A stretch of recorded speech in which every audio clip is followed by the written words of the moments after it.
2 दिन से चली आ रही चर्चा को मैं थोड़ा और आगे बढ़ा रहा हूँ।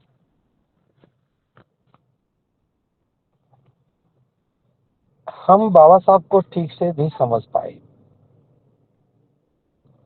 ये बात कहना भी अपने आप में एक बहुत बड़ा दुखद सा लगता है। बाबा साहब जो कह रहे थे उसे हम कभी नहीं समझ रहे, और समझने की थोड़ी चूक से हमें बहुत बड़ी कीमत चुकानी पड़ रही है। आपने सुना होगा, बाबा साहब सेपरेट सेटलमेंट की बात करते हैं।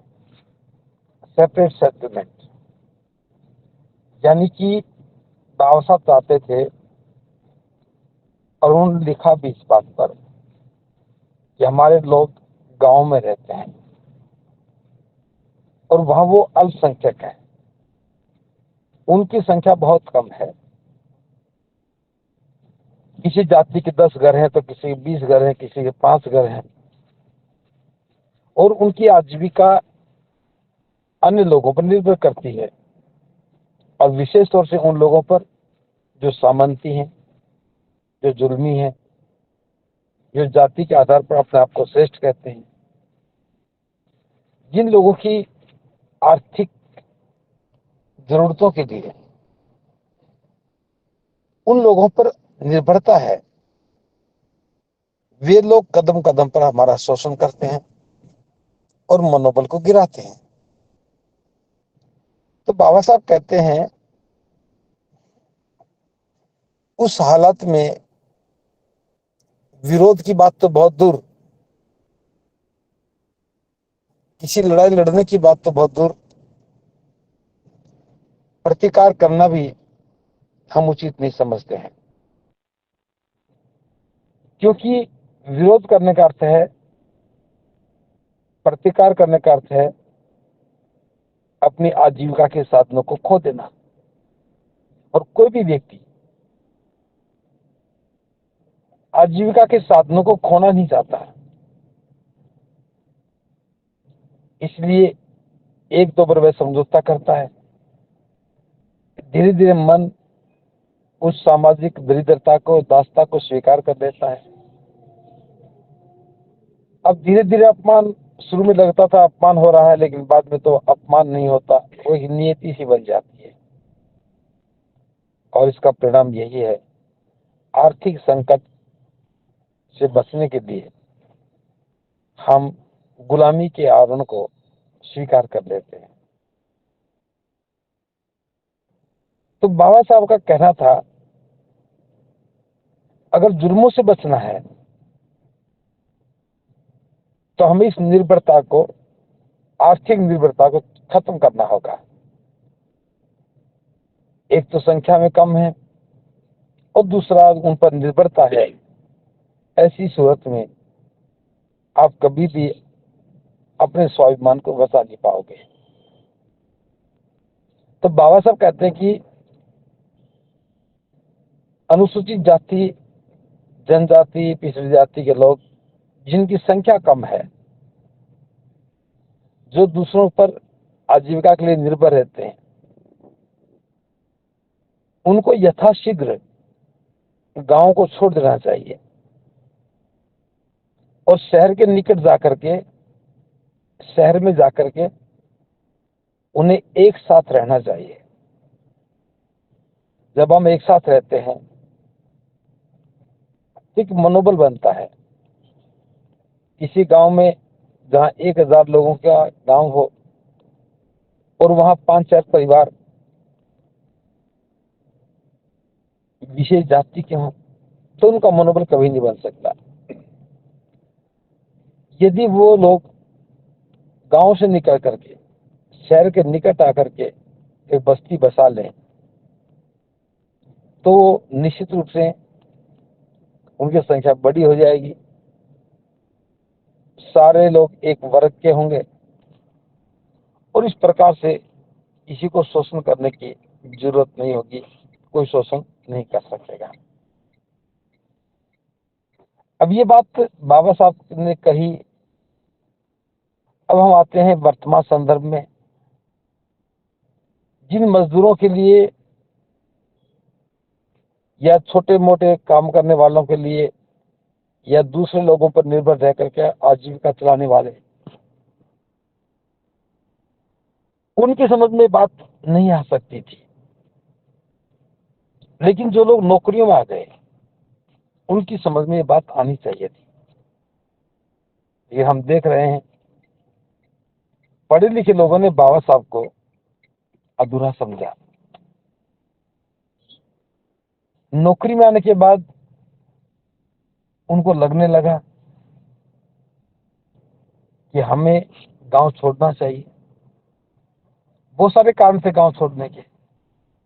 नौकरी दूर है, गांव से कोई साधन नहीं है, बच्चे अच्छे पढ़े उनकी सुविधा नहीं है, तो बहुत सारे कारण होते हैं पढ़े लिखे व्यक्ति का, नौकरी करने वाले का गांव से बाहर निकलने का। अब वो लोग गांव से बाहर तो निकले, लेकिन जो एक काम तो हो गया कि गांव से बाहर निकल गए, तो पहली गलती तो ये हुई वो अकेले निकले। एक व्यक्ति नौकरी लगा तो वही निकला, दो लगे तो दो निकले, चार लगे चार निकल लगे, और चारों अलग अलग समय पे निकले, अलग अलग सोसाइटी में, अलग अलग सेक्टरों में मकान ले लिए, अच्छे भवन बना लिए। यहां तक तो खुशी का इजहार होता है कि मैंने गांव छोड़ करके शहर में अच्छा मकान बनाया। थोड़े दिन के बाद रहना शुरू होता है तो पड़ोसियों की जिज्ञासा होती है कि कौन व्यक्ति है, किस जाति का है, कहां से आया है। और लाख कोशिशें करने के बाद भी जाति छुपती नहीं है, उजागर हो जाती है। जब उनको पता लगता है कि हमारी सोसाइटी में, हमारे सेक्टर में कोई शूद्र आ गया है, तब उनके स्वभाव बदल जाते हैं, उनके व्यवहार बदल जाते हैं, और वे हमारे साथ घृणा का बर्ताव करने लगते हैं।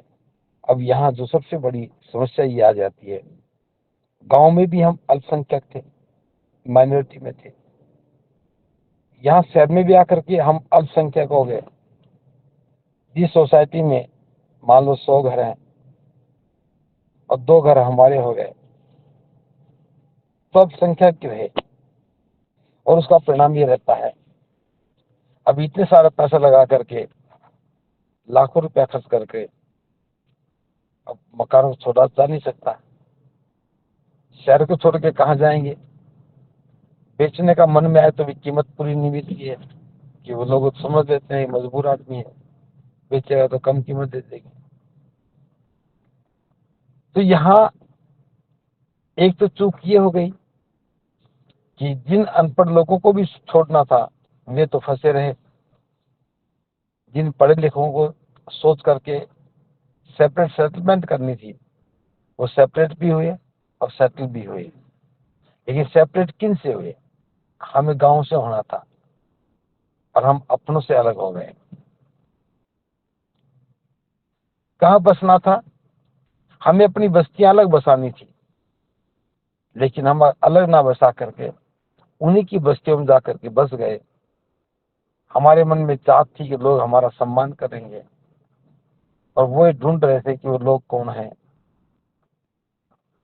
उनको पता लगता है कि हम कौन हैं, फिर हमारे साथ द्वेष, घृणा, नफरत का व्यवहार होने लगता है,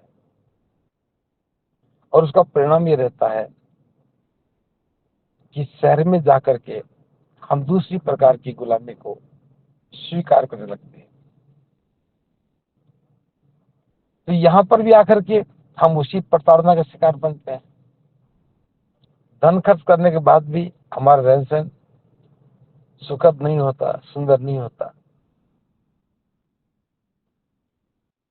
तो बाबा साहब ने जो कहा उस विचार को हमने ठीक से समझा ही नहीं। हर गांव से 5-5, 7-7 पढ़े लिखे लोग तो निकल गए, लेकिन निकलने के बाद भी वो एक जगह मकान नहीं बना पाए। निकलने के बाद भी जिस मकसद के लिए गांव छोड़ना था उस मकसद को समझे बिना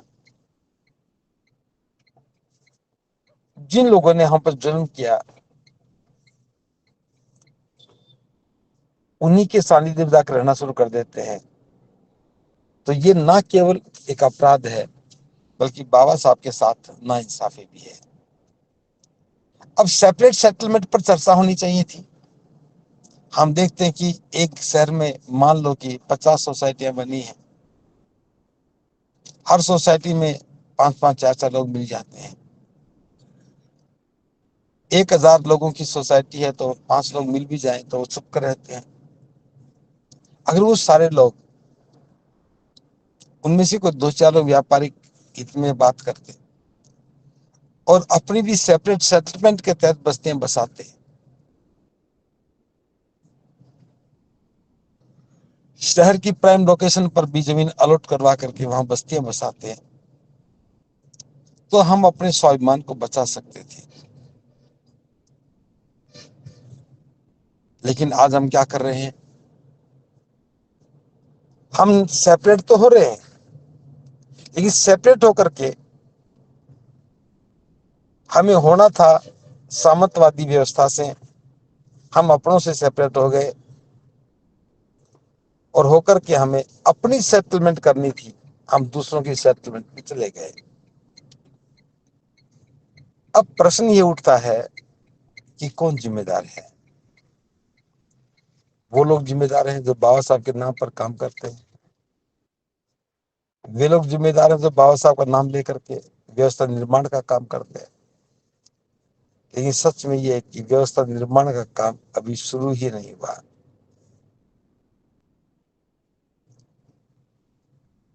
और ये भी नहीं कि एक बार गलती हुई, पिछले 70 वर्षों से हम लगातार ये गलती करते जा रहे हैं और उसका दुष्परिणाम ये रहा कि हम बाबा साहब की मूवमेंट को, बाबा साहब के आंदोलन को, बाबा साहब के विचारों को लेस मात्र भी समझ नहीं पाए। और नहीं समझने के कारण हम कैसे आगे बढ़ेंगे? तो क्या आज भी समस्या का कोई समाधान है? तो मेरा स्पष्ट कहना है कि जिस प्रकार से आज हम ये चर्चा कर रहे हैं, जिस प्रकार से आज हम बाबा साहब के बताए हुए मार्ग को समझते हुए उस पर चिंतन कर रहे हैं, बुद्धिजीवियों को सेपरेट सेटलमेंट पर काम करना चाहिए। मैं एक संदर्भ बताना चाहता हूं। बाबा साहब ने अंग्रेज सरकार से पूरे देश में दलितों की बस्तियां बसाने के लिए जमीन की मांग की, क्योंकि इस समय देश की आजादी का समय चल रहा था, देश आजाद होने की प्रक्रिया में था। तो अंग्रेज सरकार इस बात पर सहमत हो गई थी कि सेपरेट सेटलमेंट के तहत हमें शहरों के नजदीक गांवों से बाहर निकलने वाले लोगों के लिए जमीन की अलॉटमेंट करनी चाहिए। और ये बात बिल्कुल अंतिम स्तर पे थी। सरकार ने बहुत सारी जमीनें देने के लिए सहमति व्यक्त कर दी, लेकिन उसी समय देश की आजादी की प्रक्रिया तेज गति से शुरू हो गई थी और उस कारण से ये सब काम नहीं हो सका। 15 अगस्त निकट आ गया, अंग्रेजों को देश छोड़ना पड़ा और बाबा साहब का जो प्रयास था सेपरेट सेटलमेंट का, वो अधूरा रह गया। वो प्रयास तो अधूरा रह गया, लेकिन क्या देश की आजादी के बाद बाबा साहब के उस विचार को हमें सरकार तक नहीं पहुंचाना चाहिए था? क्या इन 68 वर्षों में हमें सेपरेट सेटलमेंट पर कभी चर्चा नहीं करनी चाहिए थी? कहां हमसे चूक हुई? हम हजारों लोग गांव से निकल करके शहरों में आ गए, लेकिन शहर में आकर के भी आज हम चुकते हैं। शहर से आकर के भी आज हम नाम बताने से झिझकते हैं और शहर में आकर के भी हम अपनी पहचान छुपा के रखते हैं। और पहचान पता लग जाती है, तो फिर हम मुरझाए से, डरे से, सहमे से रहते हैं। तो सोचने का विषय यह है, हमारी एजुकेशन का, हमारी नौकरी का, हमारे धनवान होने का, अच्छा मकान होने का क्या लाभ हुआ है? एक तो छुपते हैं, पहचान छुपाते हैं और डरते हैं। अब जिन लोगों को गांव से निकालना था वो आज भी वहीं फंसे हुए हैं, उनके साथ आज भी वही जुर्म होता है। तो क्या इस सामाजिक अन्याय से निपटने के लिए, समाज को इस जुर्म से बचाने के लिए, क्या बुद्धिजीवियों को, साधन संपन्न लोगों को शहरों के निकट जमीन खरीद करके अपनी सोसाइटियां बसाने का काम नहीं करना चाहिए था क्या? तो मैं समझता हूं बुद्धिजीवियों को इस विषय पर चर्चा करनी चाहिए। जो लोग अलग अलग सोसाइटी सेक्टर में मकान लेकर के बैठे हैं, उन लोगों को भी पहल करके वहां से मकान बेच करके अपनी सेपरेट सेटलमेंट की योजना के तहत काम करना चाहिए। इसका लाभ ये होगा कि हम स्वाभिमान के साथ, सम्मान के साथ जी सकेंगे और अपने हक हकों की लड़ाई में जरा भी हम संकोच नहीं करेंगे। तो पहला काम जो बहुत महत्वपूर्ण था, सेपरेट सेटलमेंट का, मैंने आज तक किसी भी वक्तव्य में किसी के द्वारा भी सेपरेट सेटलमेंट पर चर्चा करते नहीं सुना, और नतीजा सामने है। सेपरेट भी हुए, सेटल भी हुए, सेपरेट भी हुए, सेटल भी हुए, लेकिन जिनसे सेपरेट होना था उनमें ही जाकर के फंस गए, जिनके साथ सेटल होना था उनको पीछे छोड़ाए। इस बात को मैं फिर रिपीट कर रहा हूं, जिनसे सेपरेट होना था, सेपरेट हमें सामंतवादी व्यवस्था से होना था, हम उन्हीं के बीच में आके फंस गए। सेटलमेंट हमें अपने लोगों में करनी थी, हम उनको वही छोड़ाए। अब कितना बड़ा ब्लंडर हुआ हमसे, कितनी बड़ी मिस्टेक हुई हमसे। बाबा साहब को मानते रहे, लेकिन बाबा साहब की बातों को समझने का कभी प्रयास नहीं किया, और उसका परिणाम ये हुआ कि आज हम स्वाभिमान के साथ कोई भी काम नहीं कर पा रहे हैं। आज हमारे सामने ढेरों चुनौतियां हैं, हम समझ नहीं पा रहे। पिछले वर्ष की अलीगढ़ की घटना का मैं थोड़ा जिक्र करना चाहूंगा। अलीगढ़ में एक सांगवान सिटी है, शहर के बाहर बसी हुई एक बड़ी कॉलोनी। अनुसूचित जाति के कुछ लोगों ने भी, जो अच्छी नौकरियों में थे, वहां मकान ले लिए। मकान भी बड़े बड़े। 14 अप्रैल को सामूहिक पार्क में उन्होंने बाबा साहब की जयंती मनाने का निर्णय किया। उस सोसाइटी के दूसरे लोगों को स्वीकार नहीं था कि ऐसी सुंदर कॉलोनी में बाबा साहब की जयंती माने। जब उन्होंने टेंट वगैरह लगाया तो उन्होंने आकर रोका और पुलिस में शिकायत दर्ज करवा करके पुलिस ने उस काम को करने से रोक दिया। आधार ये बना कि आपने बाबा साहब की जयंती मनाने की परमिशन क्यों नहीं ली। गली मोहल्लों में हर रोज कितने सत्संग होते हैं, कितने कार्यक्रम होते हैं, सड़क को रोक करके कार्यक्रम हो जाते हैं, लेकिन सामुदायिक पार्क के अंदर,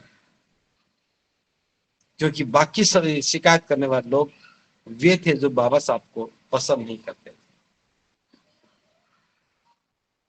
मामला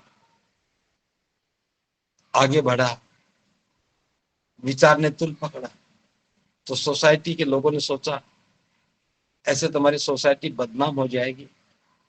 बैठ करके समझौता कर लिया और औपचारिक रूप से जयंती मना करके इतिश्री कर दी। मेरे कहने का आशय यह है, क्या हम इसी काम को करते रहेंगे? क्या हम दूसरों में रह करके नित्य नए संघर्ष को आमंत्रण नहीं दे रहे हैं? क्या हम अपने स्वाभिमान को 24 घंटे अपमानित होने के लिए नहीं छोड़ रहे हैं? तो मैं समझता हूं सभी बुद्धिजीवियों को सेपरेट होने के लिए और सेपरेट सेटलमेंट के बारे में सोचना चाहिए। जो गरीब लोग हैं, मजदूर लोग हैं, गांव में रह गए हैं, उन्हें भी वहां से बाहर निकलने के लिए प्रेरित करना चाहिए। और ये कोई एक क्षेत्र की समस्या नहीं है, ये एक राष्ट्रीय समस्या है। हमें इस राष्ट्रीय समस्या का एक सार्वभौमिक समाधान चाहिए था। तो बाबा साहब ने हमें रास्ता दिया, लेकिन हमें इतनी फुर्सत ही नहीं कि बाबा साहब के बताए मार्ग को समझ सके और समझ करके उसको अमल में ला सके। दूसरी बात जो कल मैंने जिक्र किया कि छात्रावास निर्माण के बारे में बाबा साहब ने कहा कि जो लोग छात्रावास में पढ़ते हैं, समाज के दूसरे लोग उनके लिए सुविधा जुटाते हैं, नौकरी में आने के बाद वे समाज को भूल जाते हैं। उनमें एक जिम्मेदारी कैसे पैदा की जाए, इसके बारे में सोचना चाहिए। 1956 में बाबा साहब ने आगरा में कहा कि समाज ने मुझे धोखा दिया। 1952 में बाबा साहब ने कहा कि जो छात्रावास से निकले हैं पढ़कर के वे लोग एहसान फरामोश हो गए। एक लंबी श्रृंखला के बाद क्या कभी हम पढ़े लिखे लोगों के मन में भाव नहीं आना चाहिए था कि क्या परिस्थितियां थी कि हमने बाबा साहब को धोखा दिया? क्या परिस्थितियां थी कि हम एहसान फरामोश हो गए? क्या इस समय बात को समझ करके हम गलती को स्वीकार नहीं करें? क्या हम लोगों में एक अकाउंटेबिलिटी पैदा हो, इसके लिए कोई प्रयास नहीं करना चाहिए? जिस प्रकार सिखों की व्यवस्था को देखें, प्रत्येक सिख जो भी कमाता है उसका एक अंश गुरुद्वारे को दान करता है। उस गुरुद्वारे में हजारों लोग रोज लंगर लेते हैं, रोटियां खाते हैं। जो खाते वो भले कुछ भी नहीं देते हैं, लेकिन जो सिख है वो इस बात की परवाह नहीं करता कि उसका भोजन कौन खा रहा है। वो इस बात के लिए अपने आप को धन्य समझता है कि उनका गुरुद्वारे में बनने वाले लंगर हजारों लोगों का पेट भरता है। ये उनके लिए गर्व की बात है। और हम ना अपना पेट ठीक से भर पा रहे हैं, ना औरों को खिला पा रहे हैं।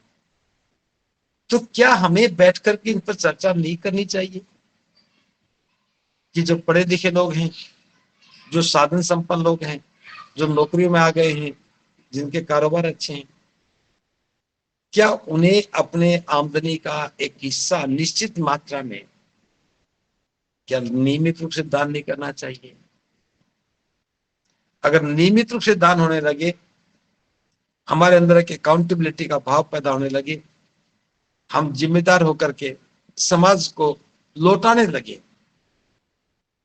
तो हमारी बहुत बड़ी समस्याएं खत्म होंगी। आप कल्पना करके देखो, अगर बाबा साहब को विदेश पढ़ने का मौका नहीं मिलता छात्रवृत्ति के जरिए, तो क्या बाबा साहब कभी बाबा साहब बन सकते थे? विदेश में गए, वहां के वातावरण को देखा, तभी तो उनके अंदर बगावत का भाव पैदा हुआ। 11 दिन नहीं बीतने दिए, छोड़ दिया नौकरी को। और मैं यहाँ एक बात कहना चाहूंगा, उससे पहले भी बाबा साहब बड़ौदा रियासत में नौकरी करने के लिए गए थे। बीए करने के बाद 1 महीने तक बाबा साहब ने उसी बड़ौदा रियासत में नौकरी की थी। और लिखा है ये बात कि पहली बार जब गए तो बड़े भाई आनंद राव भी साथ गए, और दोनों के दोनों कार्यालय के बरामदे में सोए। उसके बाद बड़ोदरा में महारवाड़ा एक जगह थी, उसमें बाबा साहब किराए के मकान में रहे। वो घर मैंने देखा नहीं है, लेकिन वहां के लोगों से पता चला कि वो सारी बस्ती आज जो महारवाड़ा थी, उसमें मुस्लिम आबादी के लोग ज्यादा हो गए हैं। जो महार लोग थे, उन्होंने जमीनें बेच बेच करके वहां से चले गए। जिस मकान में बाबा साहब रहे थे वो मकान टूट करके नया बन चुका है, और जो जो उसका मालिक इस समय एक मुसलमान है।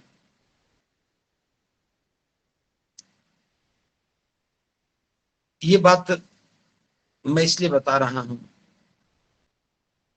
कि पहले बाबा साहब 1 महीने तक नौकरी की, फिर पिता का टेलीग्राम आ गया था बीमार हैं, घर आए तो पिता दुनिया से विदा हो गए, फिर बाबा साहब नहीं गए। पहले 1 महीना नौकरी की, उसके बारे में कभी बाबा साहब ने कुछ जिक्र नहीं किया। जब दोबारा गए तो 10 दिन भी नौकरी नहीं कर पाए, 11वें दिन इस्तीफा दे दिया। क्यों? क्योंकि पहली बार जब गए थे तो भारत में रह करके पढ़ाई की, और भारत की पढ़ाई के बाद ही नौकरी लग गए, तो मन में स्वाभिमान क्या है इसका विचार कभी नहीं आया। लेकिन विदेश पढ़ने के लिए गए, वहां जाने के बाद समझ में आया कि स्वाभिमान क्या है, ज्ञान क्या है, व्यक्तित्व क्या है, और समझौता नहीं कर सके, बगावत की। ये बगावत थी बाबा साहब की। एक छात्रवृत्ति की कीमत क्या है ये बाबा साहब समझ गए थे। इसलिए जब भारत का संविधान बना, या उससे पहले लॉर्ड लिनलिथगो के साथ वार्तालाप करके 16 विद्यार्थियों को विदेश पढ़ने भेजा। बाबा साहब छात्रवृत्ति की कीमत को जानते थे कि ये जीवन निर्माण का एक महत्वपूर्ण साधन है, अनंत लोगों को अवसर मिलता है। हम सरकारी छात्रवृत्ति पर निर्भर हो गए। क्या जो लोग छात्रवृत्ति लेकर के पढ़े, नौकरियों में आए, अपने आमदनी में से 500 रुपया महीने का, 1000 रुपया महीने का निकाल करके जरूरतमंद गरीब बच्चों के लिए अगर वो स्कूल फीस भी जुटा दे, तो क्या एक संभावना नहीं बनती है कि जिन लोगों के पास फीस भरने के लिए पैसा नहीं है उनको पढ़ने का अवसर मिल जाए? क्या देश में बहुजन मूवमेंट के लोगों ने, बाबा साहब के अनुयायियों ने छात्रवृत्ति लौटाओ इस अभियान के बारे में कभी कुछ सोचा? क्योंकि जब सारे लोग बेईमान हो तो वहां चुप्पी ही महत्वपूर्ण हो जाती है। एक आध कोई चोर होता तो सारा समाज चिल्लाता, लेकिन सारा समाज ही बेईमान हो गया तो कौन चिल्लाए? मैं गूगल मीट के माध्यम से बात आपसे कह रहा हूं। अगर ये बात समझ में आ रही है कि छात्रवृत्ति किसी के जीवन निर्माण में एक महत्वपूर्ण भूमिका निभाती है, हमें लौटानी चाहिए। आज सोशल मीडिया पर मैं देख रहा था, एक भिक्खु ने एक ऐसी लड़की जो कूड़े के ढेर से सामान चुक करके परिवार को चलाने का काम करती थी, एक भिक्खु की नजर पड़ी, उसने उसको पढ़ने के लिए तैयार किया, और वो लड़की आज डॉक्टर बनकर के आ गई, एमबीबीएस डॉक्टर बन के आ गई। एक भिक्खु ने एक लड़की को सहारा दिया, और वो प्लास्टिक कागज बीनने का काम करने वाली लड़की डॉक्टर बन गई। क्या ये एक उदाहरण ही रहना चाहिए? क्या हम लाखों लोग मिलकर के कुछ लाख लोगों को, बच्चों को नहीं पढ़ा सकते? क्या हम एक राष्ट्रीय लेवल पर एक छात्रवृत्ति कोष बना करके जरूरतमंद लोगों को सहयोग नहीं करना चाहिए? अभी जो बिहार की घटना थी कि एक छात्र ने आईआईटी में प्रवेश तो ले लिया, लेकिन 1750 रुपए की, 17,500 रुपए की फीस का प्रबंध नहीं हो पाया। 3 महीने हो गए धक्के खाते हुए। अब सुप्रीम कोर्ट की पहल पर वो प्रवेश पा सका। क्या ऐसे छात्रों के लिए हम उम्मीद नहीं बन सकते? क्या ऐसे छात्रों के लिए हम कुछ रचनात्मक काम नहीं कर सकते? केवल बाबा साहब की जयकारे लगाने से, बाबा साहब जिंदाबाद, जय भीम कहने से, जयंती मनाने से आंदोलन खड़ा नहीं होता है। आंदोलन खड़ा होता है समाज की जरूरतों को देखते हुए उनके समाधान पर चर्चा करने से। अपने महापुरुषों के बताए हुए मार्ग को समझ करके उस पर चलने से आंदोलन बनता है। तो मैं आपसे आज इतना कहना चाहूंगा कि हमें छात्रवृत्ति लौटाने के बारे में भी चर्चा करनी चाहिए। हमें छात्रवृत्ति लौटा करके जरूरतमंद बच्चों को पढ़ने का अवसर देना चाहिए। हमें जो लोग पढ़ रहे हैं, जिनको छात्रवृत्ति देंगे, उनमें भाव पैदा करना चाहिए कि वे भी बाबा साहब के प्रति, समाज के प्रति कृतज्ञता का भाव पैदा करें, ताकि शिक्षा के बाद जब आजीविका कमाने लगो तो समाज के लिए भी देना जरूरी हो जाए, ऐसा काम होना चाहिए। तो ये दो बिंदुओं पर मैंने आज चर्चा की है, एक सेपरेट सेटलमेंट पर और एक छात्रवृत्ति से कैसे जीवन निर्माण होता है, उस जीवन निर्माण में किस प्रकार से हमारा योगदान हो सकता है। प्रत्येक व्यक्ति एक बच्चे के लिए फीस की उपलब्धता पैदा करे तो मैं समझता हूँ कि असंख्य बच्चों को पढ़ने का अवसर मिल सकता है। आज चूंकि मैं बहुत व्यस्त रहा दिन भर, राजस्थान के जोधपुर में एक बड़ा कार्यक्रम था, लंबे समय तक बोलना पड़ा और वैसे भी व्यस्तता ज्यादा थी लोगों से मिलने के कारण, तो मैं अब ज्यादा बात ना करते हुए आज इस बात को यही विराम देता हूँ। शेष बातें फिर करेंगे। भवतु सम्मानः, भवतु सम्मानः, भवतु सम्मानः।